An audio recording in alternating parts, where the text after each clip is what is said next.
No offense, but your brain is a terrible place to keep your big idea. It belongs in the world, but you know that already. You have a calling, a voice that says, this is what I'm meant to do. Create the website your big idea deserves with Wix. Make it your own with top-to-bottom customization, AI to help realize your vision, and built-in business tools to turn your daydream into your dream job. Wix supports every stage of the business journey except one. Your decision to begin. Ready?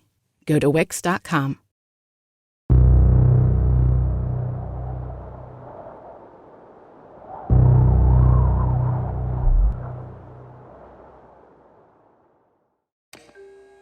In the early days of the space race, the Soviet Union racked up a lot of firsts. Sputnik, the first satellite. Laika the dog, the first animal in space. Yuri Gagarin, the first man in space. Valentina Tereshkova, the first woman. Zond 5, the first spacecraft to the moon. Meanwhile, America's space program lagged, plagued by setback after setback. There were some successes, but not enough to keep pace with the Soviets. America was still planning its first satellite while Sputnik circled the Earth. Then Sputnik 2 went up. American citizens were terrified. What if the Russians put weapons in space? Maybe they already have. Paranoia was starting to become hysteria. President Eisenhower was under pressure to act, and to act fast. The United States government knew what it had to do: create an organization to develop the most technologically advanced military systems in the world. And just 3 months after Sputnik 2 was launched, the Advanced Research Project Agency, or ARPA, was born. Later, ARPA became DARPA. The D stands for defense. Because DARPA would be both a sword and a shield, creating offensive weapons and defensive systems. No project was too expensive, and no program was too immoral. DARPA's secret research would cost many lives, but sacrifices had to be made for the sake of security. But after all these years, it's time to ask, who are they really protecting?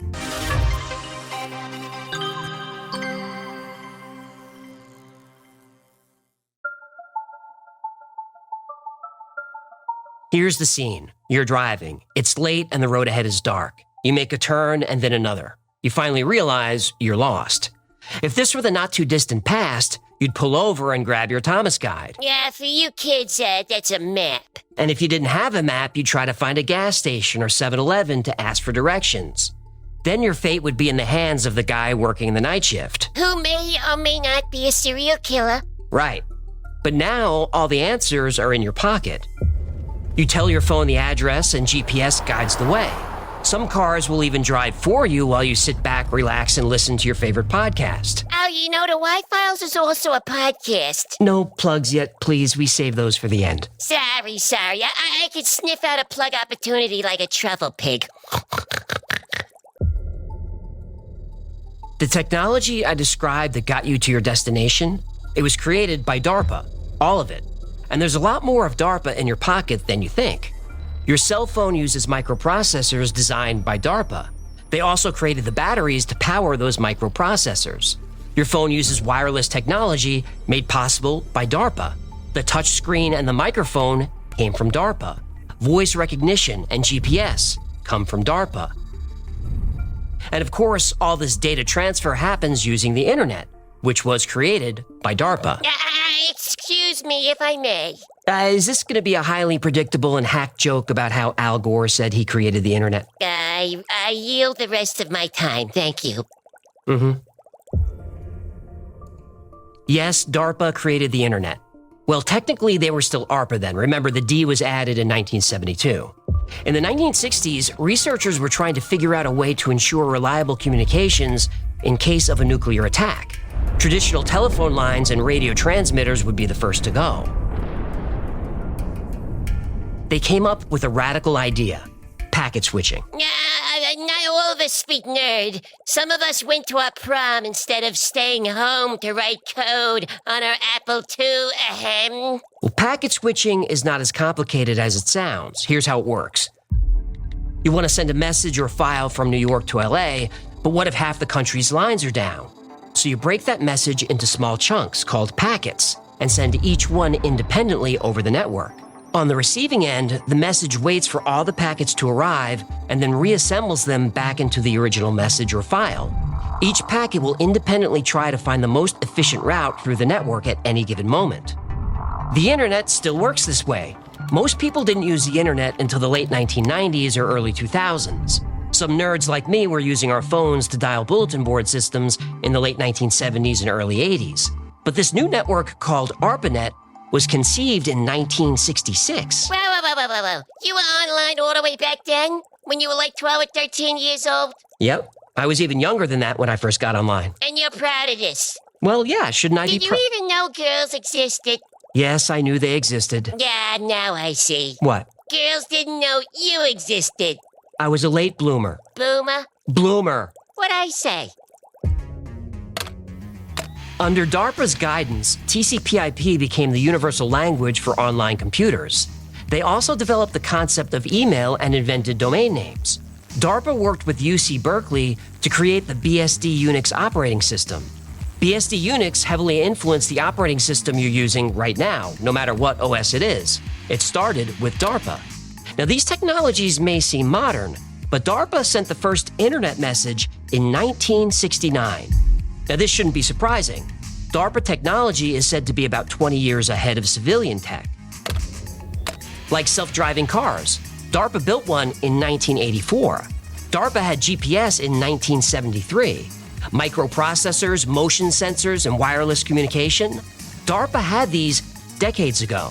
But eventually, these innovations became available to the rest of us.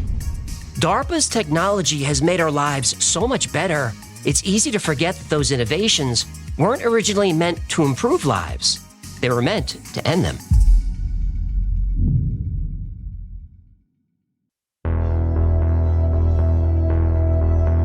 It's the middle of the night, and you're lying prone on top of a dusty building in some far corner of the world.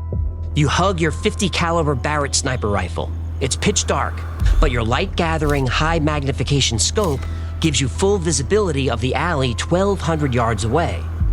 A door opens. It's your target. Right on schedule. You hold your breath and put your finger on the trigger. Suddenly, a van appears. Your target leaps in and speeds off. Years ago, he'd escaped. Mission failed. Not now. You fire, confident in DARPA's latest innovation, a self-guided bullet. With optical sensors and real-time guidance, it maneuvers mid-flight locked onto its target. Skilled snipers engage targets up to 1,300 yards away or more. The farthest confirmed kill, 2.2 miles by Canadian Special Forces in 2017. Impressive, but DARPA's Extreme Accuracy Tasked Ordnance, or Exacto bullet, hits targets 5 or 6 miles away. Maybe farther. DARPA keeps the details a secret. Many DARPA projects seem like science fiction, some like magic. Scepter lets you see through walls. The Mojave Project bends light, making objects invisible. DARPA's Engineering Living Materials program uses living fungus as a construction material. Structures will no longer be built, they'll be grown. Instead of shipping finished materials, we can ship precursors and rapidly grow them on site using local resources. And since the materials will be alive, they'll be able to respond to changes in their environment and heal themselves in response to damage. DARPA likes fungus, but it loves bugs. Project Insect Allies modifies flying insects to attack crops. These insects resist disease and repair each other's injuries in the field. Then there's the Hybrid Insect Microelectrical Mechanical Systems, or HIMEMS. This project, along with Project Dragonfly, creates miniature flying cyborgs. Beetles, moths, and dragonflies become undetectable spies with cybernetic implants and solar-powered guidance systems. They can be controlled remotely or operate autonomously using AI. They've created remote-controlled rats. DARPA trains bees to find landmines. They're developing claytronics, programmable shape-shifting matter. They're developing nuclear-powered spacecraft, autonomous vehicles, and weapons of all kinds. DARPA's technology is meant to keep people off the battlefield. Why risk a battalion of human soldiers when you can deploy a fleet of drones? But sometimes you need boots on the ground, and that means people with guns. But DARPA has a better idea. Don't give a soldier a weapon, turn him into one.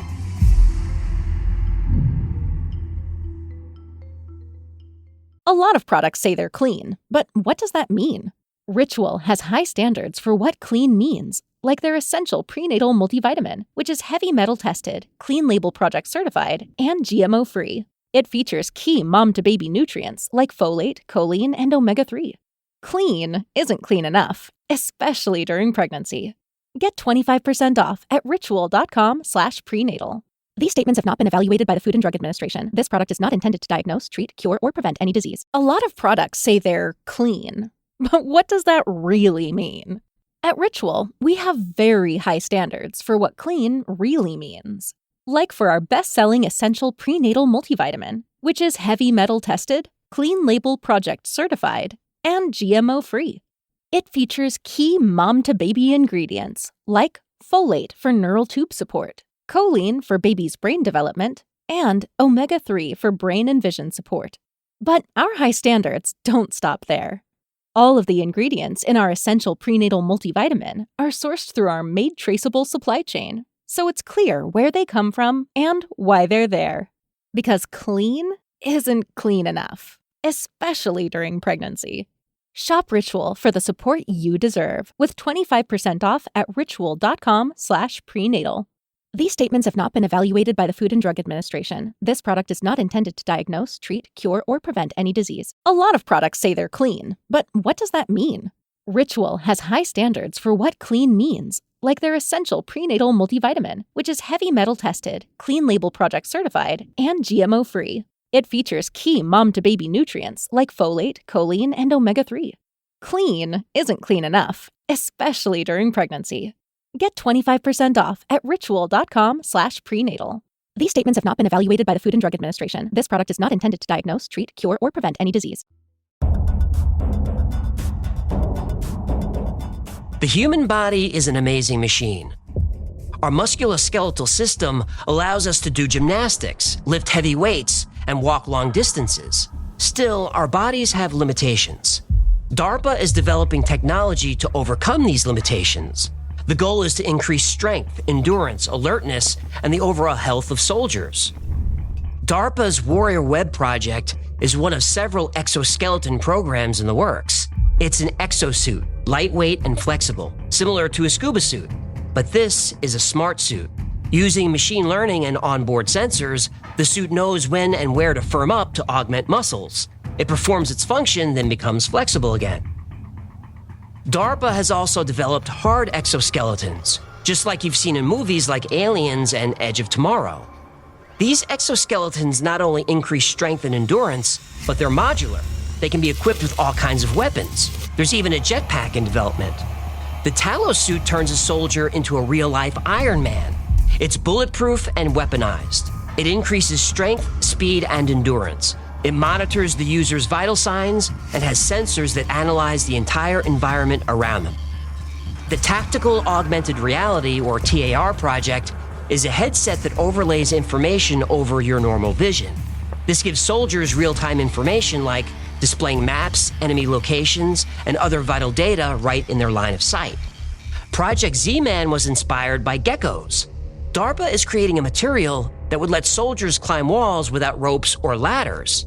Now, everyone knows the Air Force gives their pilots amphetamines. I feel the need for speed. The need for speed. Yep, they literally take illegal narcotics to stay alert. But the Continuous Assisted Performance, or CAP program, is focused on keeping soldiers awake, alert, and effective for up to 7 days straight without side effects. DARPA's Brain Initiative program connects soldiers' brains to computers. They can control drones and other systems with thought. They can truly multitask, where one part of the brain is operating a drone, while the other part of the brain is analyzing the area looking for targets. In the early 2000s, DARPA started exploring ways of giving humans superhuman abilities without equipment. This is DARPA's Biorevolution program. They studied how animals attack, defend themselves, and regenerate from injuries. DARPA felt that if they could find those answers, these abilities could be transferred to humans. They could give soldiers improved senses, perfect eyesight, and limb regeneration without external devices. Now, to do that, you'd have to alter human DNA. So DARPA is exploring CRISPR gene editing technology. CRISPR can snip out unwanted genes and insert new ones. CRISPR could accelerate healing. Injuries that might have sidelined soldiers for weeks or months could heal in days. CRISPR technology has already sparked a revolution in medicine, with the potential to cure genetic disorders and even combat aging. Link below on how CRISPR and AI are about to end the whole world. Yeah, that episode is scary, but it's interesting and it's real. Now, some of these projects have failed and some haven't, and some are still in development. I have no doubt that DARPA will turn soldiers into superhuman weapons eventually, but they haven't yet. So how do you put boots on the ground and keep humans off the battlefield? DARPA's answer? Killer robots.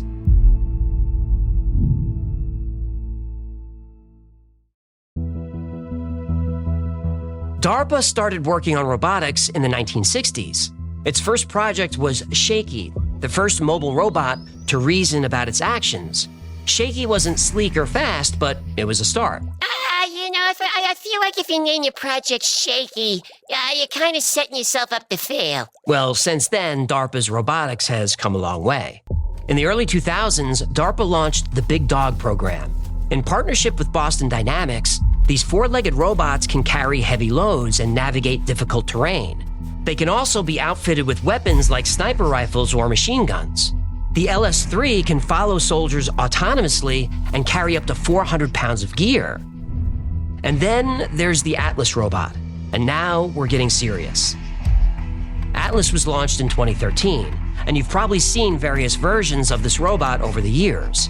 Atlas could run, jump, and navigate obstacle courses.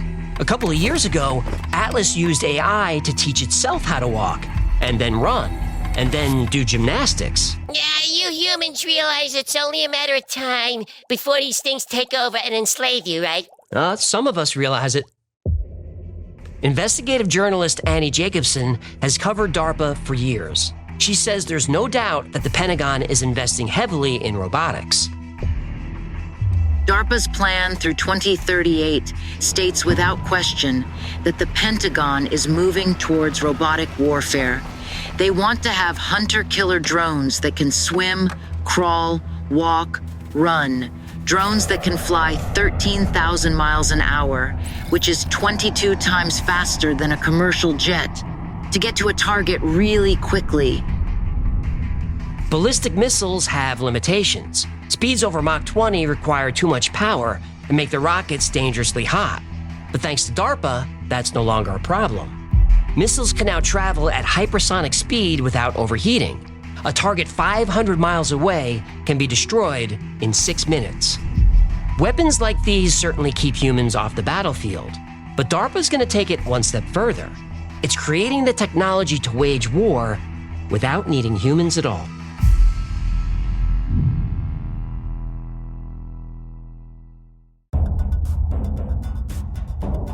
Remember how DARPA is always about 20 years ahead of civilian technology, maybe more? Well, as early as the 1960s, DARPA started developing computers that can learn independently. In the 1980s, DARPA launched the Strategic Computing Initiative, or SCI. The goal of SCI was to create military strategies by running simulations and learning from them. You're describing war games.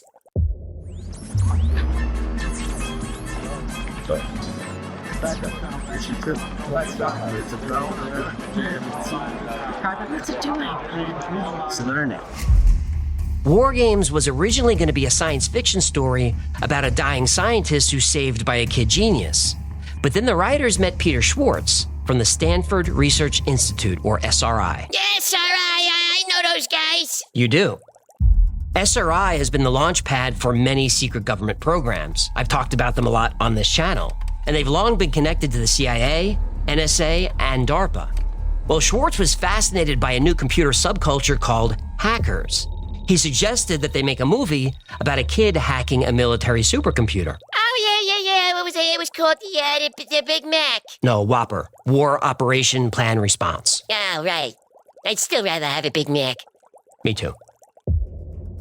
Well, The Whopper spends all its time thinking about World War III. 24 hours a day, 365 days a year, it plays an endless series of war games, using all available information on the state of the world. At the very same time that this movie came out, DARPA was working on its own military supercomputer. Here's how they described it. The machine envisioned by SC would run 10 billion instructions per second to see, hear, speak, and think like a human.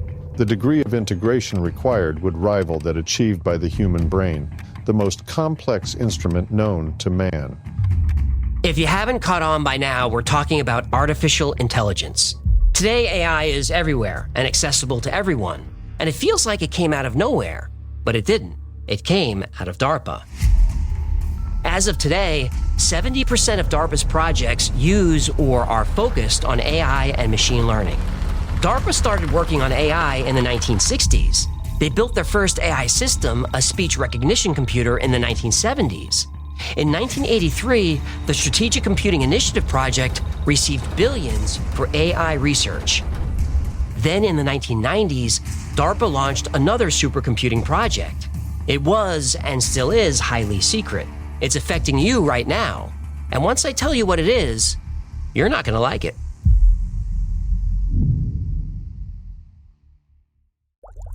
Now it's time to get this video demonetized and censored. Yeah, boy. Yeah, if I'm not on a list by now, I'm about to be. No, they're watching you, human. Yeah, I really don't want to talk about this. Honestly, I'm about to put everything that I have at risk. You're actually scaring me right now. I'm scared too. Here we go.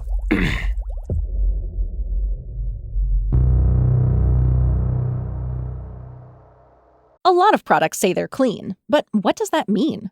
Ritual has high standards for what clean means, like their essential prenatal multivitamin, which is heavy metal tested, clean label project certified, and GMO free. It features key mom-to-baby nutrients like folate, choline, and omega-3. Clean isn't clean enough, especially during pregnancy. Get 25% off at ritual.com/prenatal. These statements have not been evaluated by the Food and Drug Administration. This product is not intended to diagnose, treat, cure, or prevent any disease.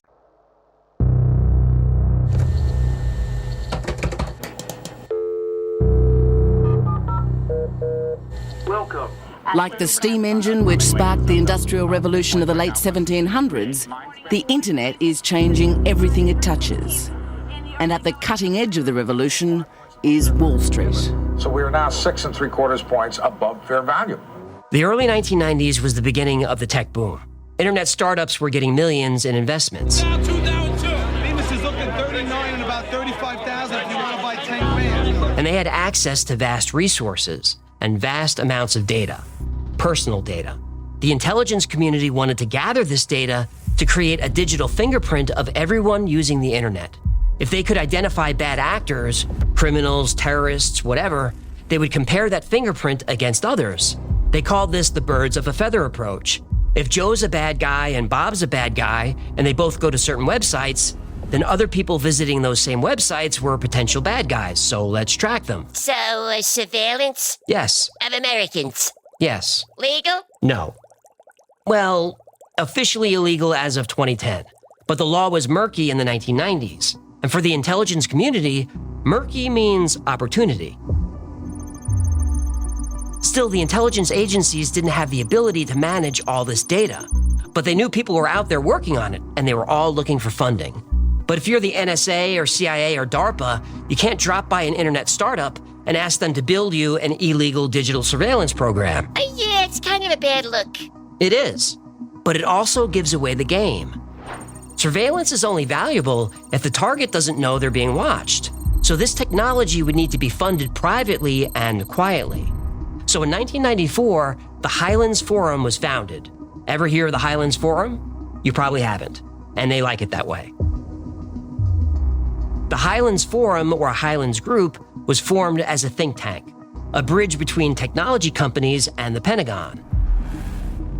The Highlands Forum is an invitation-only group of government officials, academics, and executives from tech and defense companies. Their discussions are private and off the record, operating under the Chatham House rule, meaning members can disclose information from the meetings as long as it doesn't harm anybody, but they can never reveal who said it. Not ever. Although hardly anyone knows about the Highlands Forum, the group is highly influential on U.S. defense policy, especially regarding technology. And they're a private organization. No auditing, no oversight, no Freedom of Information Act requirements. They're a black box, the perfect conduit for transactions you want to keep off the books. So, tech is booming, data is flowing, and we've got our think tank to connect us with the people capturing the data. Now we need the money to fund them. That same year, the Massive Digital Data Systems, or MDDS program, was launched. MDDS would fund scientists, researchers, and companies who worked with big data sets. The Highlands Forum would help identify, facilitate, and coordinate these transactions. To keep these transactions private and secret, the MDDS moved money through unclassified mainstream agencies like the National Science Foundation. Computer scientists were getting millions in grants from the NSF, totally normal. They didn't know who was really behind the money. And MDDS was highly compartmentalized. It had tons of projects and departments. Nobody knew what anyone else was doing or who was even in charge. And this was by design. But the overall program was managed by the CIA, NSA, and DARPA. So, we've got black budget money flowing through the NSF. And we've got our private organization, the Highlands Forum, looking for opportunities. So the word goes out to researchers in academia. If you can handle big data, we'll give you big money. Then a promising project emerged. 2 Stanford graduate students working on a search engine made a breakthrough.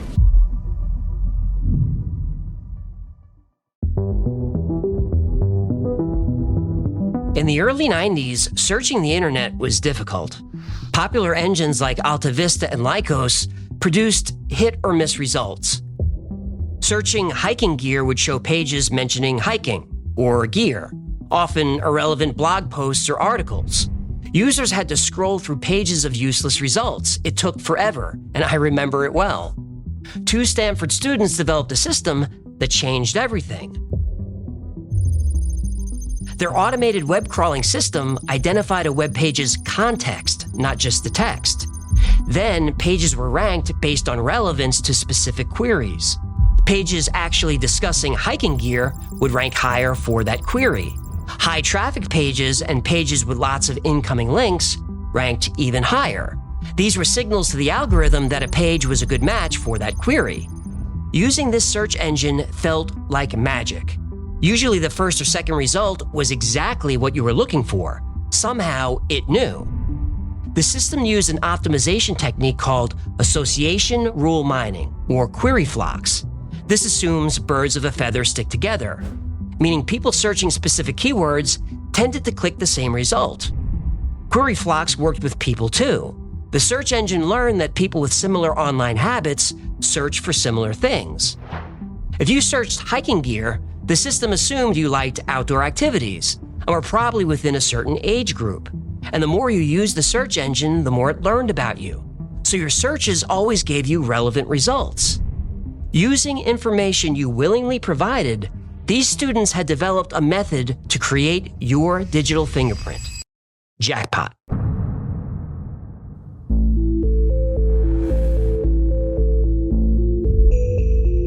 The CIA, NSA, and DARPA learned about this project, and through the National Science Foundation, the MDDS funded it. If you haven't guessed by now, those 2 students were Sergey Brin and Larry Page, and the search engine was Google. You won't find MDDS in Google's origin story, but this is public, unclassified information. It's just hard to find. In Brin and Page's famous 1998 research paper, The Anatomy of a Large-Scale Hypertextual Web Search Engine, they thanked DARPA for their support. You can see this for yourself. It's on page 16, section 7, under Acknowledgements. Now, there's a lot more to this rabbit hole. The connection between intelligence agencies and technology companies is so... Hang on. What? Pop quiz. Go ahead. How do you make your living? YouTube. And who owns YouTube? Google. Right. Bye-bye, channel. Now would be a good time to ask for Patreon support. I don't do plugs until the end of the episode. Make an exception. We're in the deep water now. He might be right. Truly and honestly. I won't know until it's too late. but telling you this story might have been a terrible mistake. So yes, please go to patreon.com/thewhyfiles. I don't know if we will, but we might need your help. Anyway, this video isn't about Google. It's about DARPA, specifically the dark side of DARPA. And it's about to get a whole lot darker.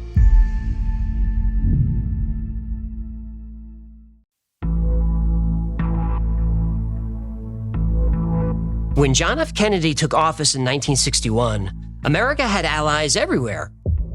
Cuba, Ethiopia, Nicaragua, Laos, Vietnam, Cambodia, Iran, Lebanon, and many others.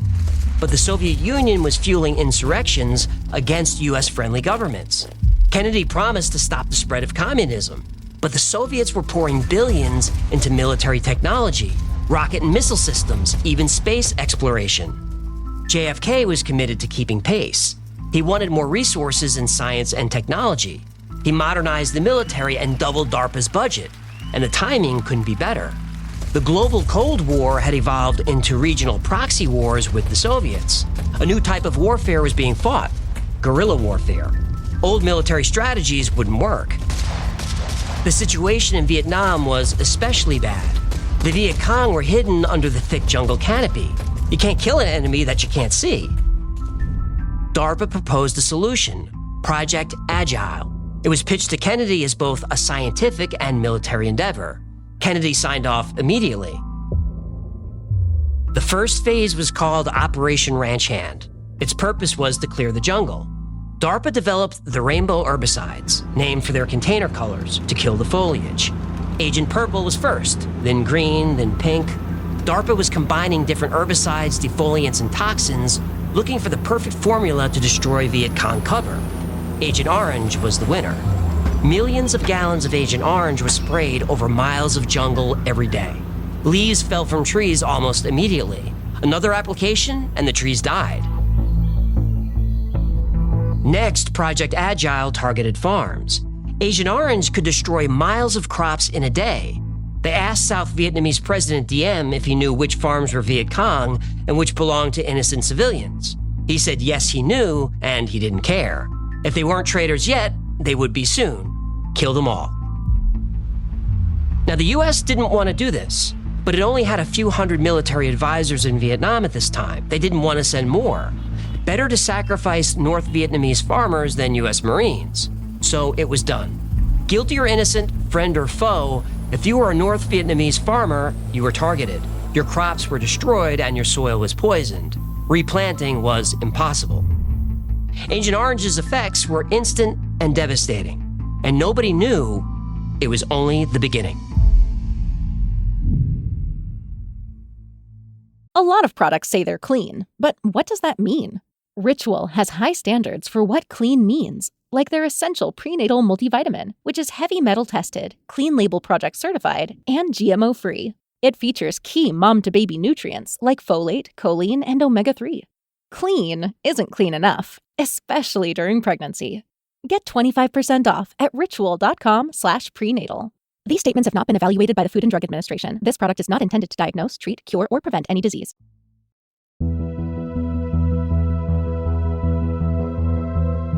As the Vietnam War escalated, so did the use of Agent Orange under DARPA's Project Agile. Project Agile used other tactics. DARPA contractors included social scientists and experts in human psychology. Propaganda spread through leaflets, loudspeakers, and media control. Subliminal technology kept people in heightened emotional states, from minor discomfort to absolute terror. Subliminal warfare, mind control link down the alley, Sally. Psychological warfare teams targeted villages, turning neighbor against neighbor. Civilians were forced into strategic hamlets for their safety. 4 million people were relocated against their will. Meanwhile, soldiers complained of headaches, nausea, stinging eyes, and rashes. Agent Orange did more than clear jungle and kill crops. It tortured people for life. Thousands exposed to Agent Orange developed cancer. Children were born with defects. Agent Orange caused reproductive problems like infertility and miscarriages. Heart disease and diabetes increased. Agent Orange was first used in 1962. In 1965, scientists discovered it contained dioxin, a highly toxic compound that causes cancer and birth defects. They kept using it. In 1967, a study proved dioxin causes birth defects, even at low concentrations. They kept using it. In 1969, a Department of Defense report acknowledged Agent Orange's severe health risks. They kept using it. Public outcry forced President Nixon to stop the use of Agent Orange in 1970. They kept using it. They stopped spraying the following year, 1971.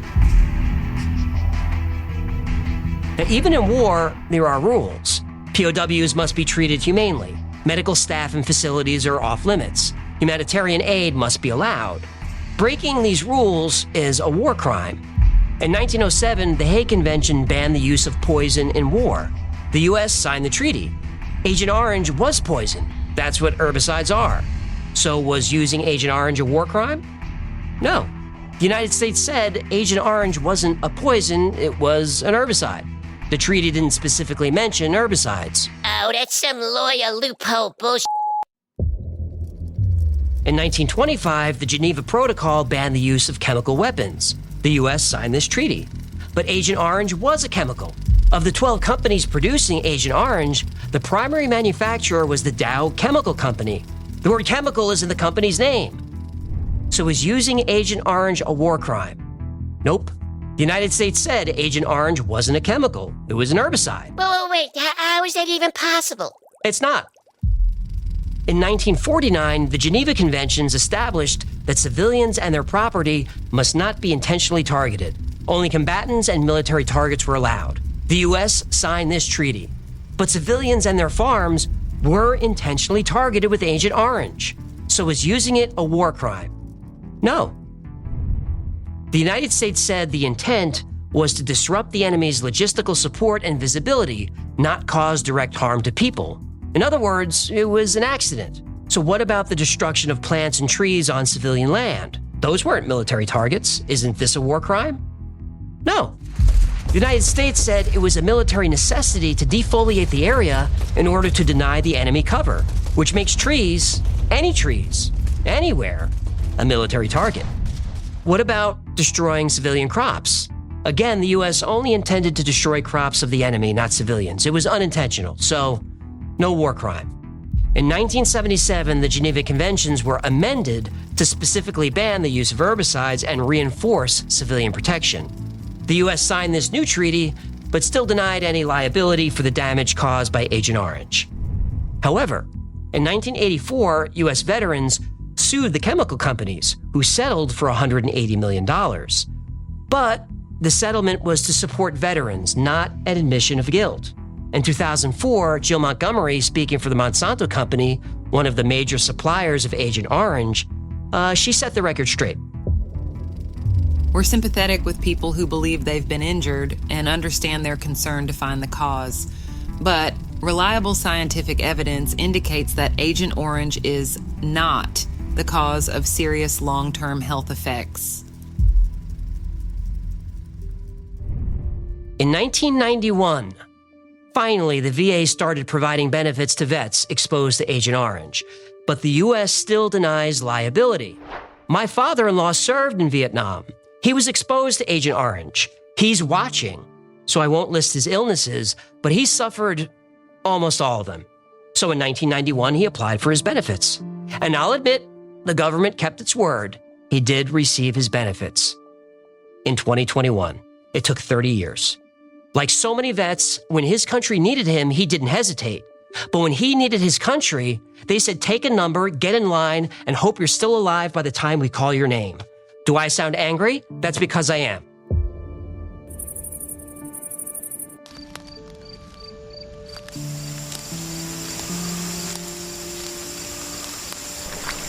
Between 1955 and 1975, 2.7 million people were deployed to Vietnam.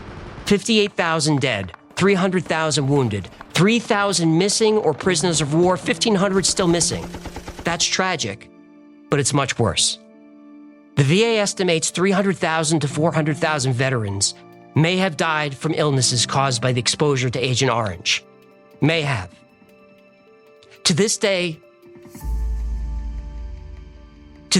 no single person, agency, company, or government has admitted any wrongdoing or assumed any liability for the millions of lives destroyed by Agent Orange.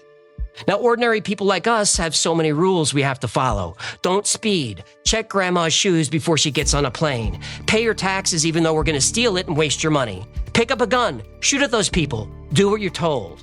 If we break a law, the government will take our money, seize our property, force us into labor, or lock us in a cell. It all depends on the crime. So we follow the law. But if you're a big chemical company or a government agency, don't worry about the law. You can get away with murder. A lot of products say they're clean, but what does that mean? Ritual has high standards for what clean means, like their essential prenatal multivitamin, which is heavy metal tested, clean label project certified, and GMO free. It features key mom-to-baby nutrients like folate, choline, and omega-3. Clean isn't clean enough, especially during pregnancy. Get 25% off at ritual.com/prenatal. These statements have not been evaluated by the Food and Drug Administration. This product is not intended to diagnose, treat, cure, or prevent any disease.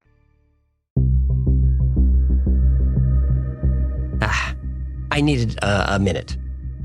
The story of DARPA is hard to debunk, and that's because most of it's true. What we know about DARPA's projects come from them. Their websites and official YouTube channel openly share information. They have a podcast called Voices of DARPA.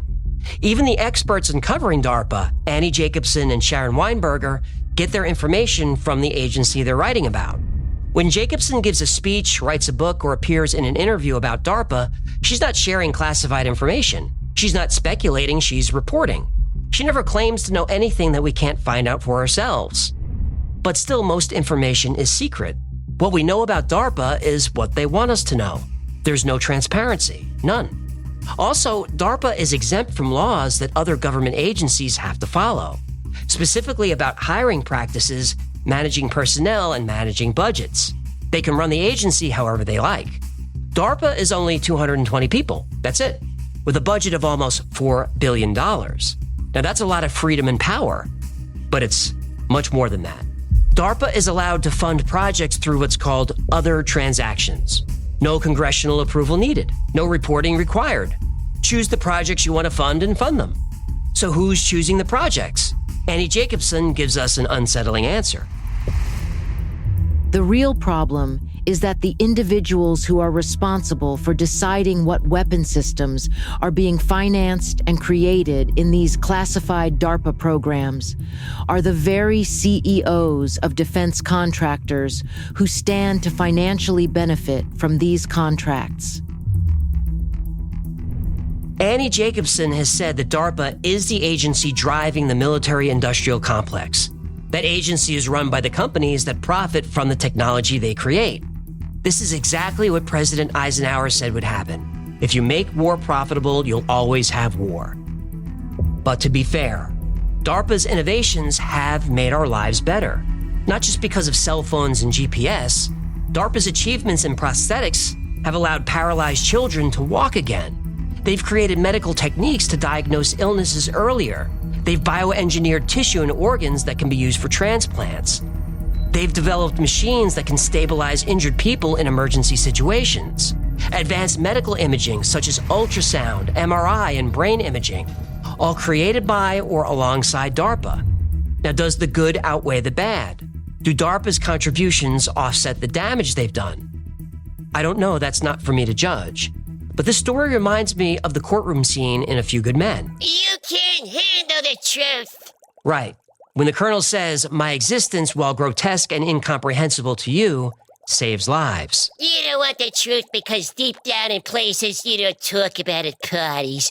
You want me on that wall. You need me on that wall. Right. So is DARPA a necessary evil?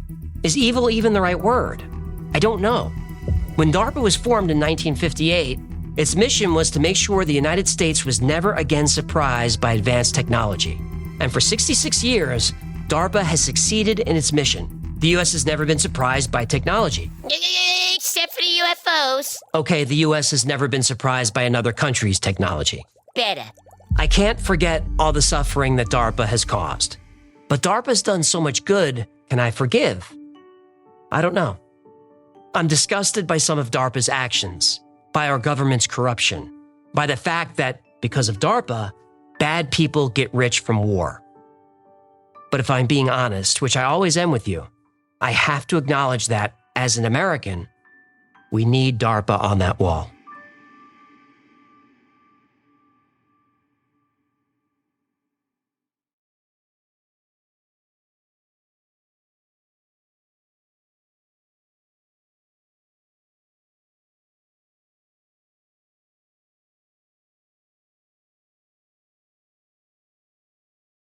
Thank you so much for hanging out with me today. My name is AJ, that's Hecklefish. Oh, it's shaking, sexy bacon. This has been the Y-Files. If you had fun or learned anything, we had some fun today. It wasn't all dark.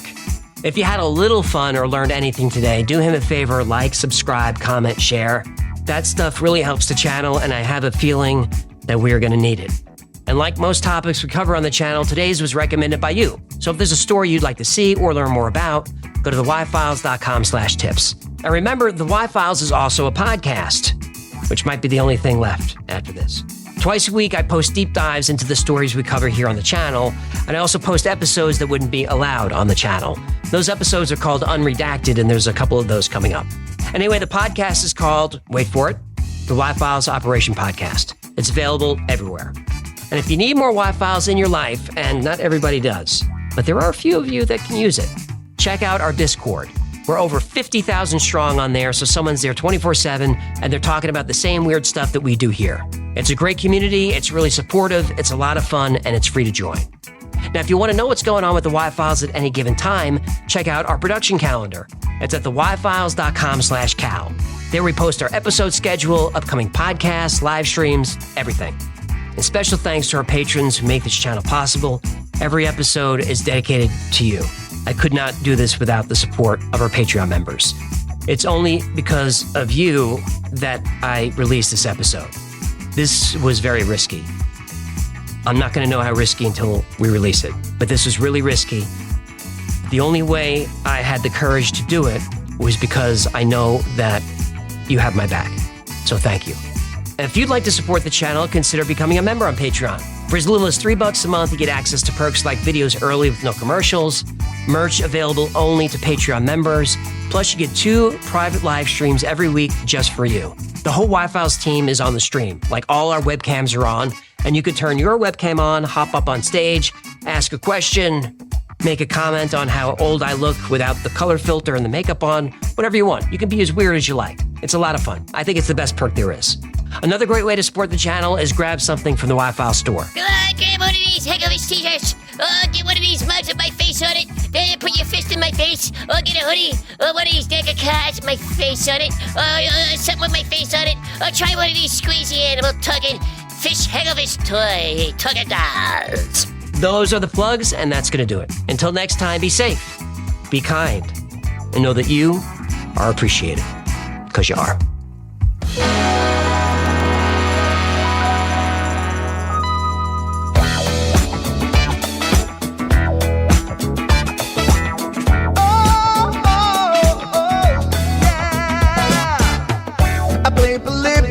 In Area 51, a secret code inside the Bible said I would. I love my UFOs and paranormal fun, as well as music, so I'm singing it like I should. But then another conspiracy theory becomes the truth, my friends, and it never ends. No, it never ends.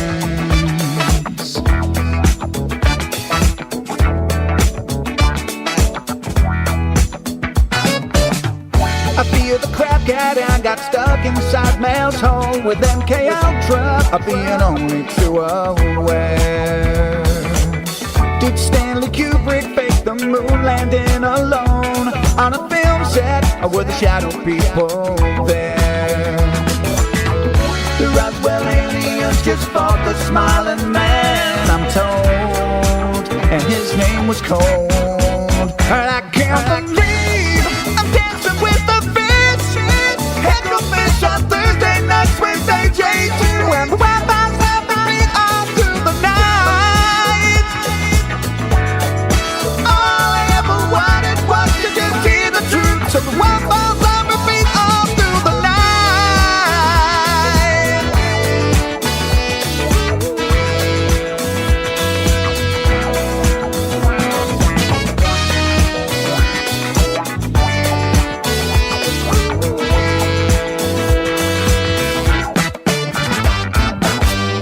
The Mothman sightings and the solar storm still come to Agatha, the secret city underground. Mysterious number stations, planet Circle 2, Project Stargate, and what the Dark Watchers found. We're in a simulation, don't you worry though. The Black Knight satellite, it told me so. I can't believe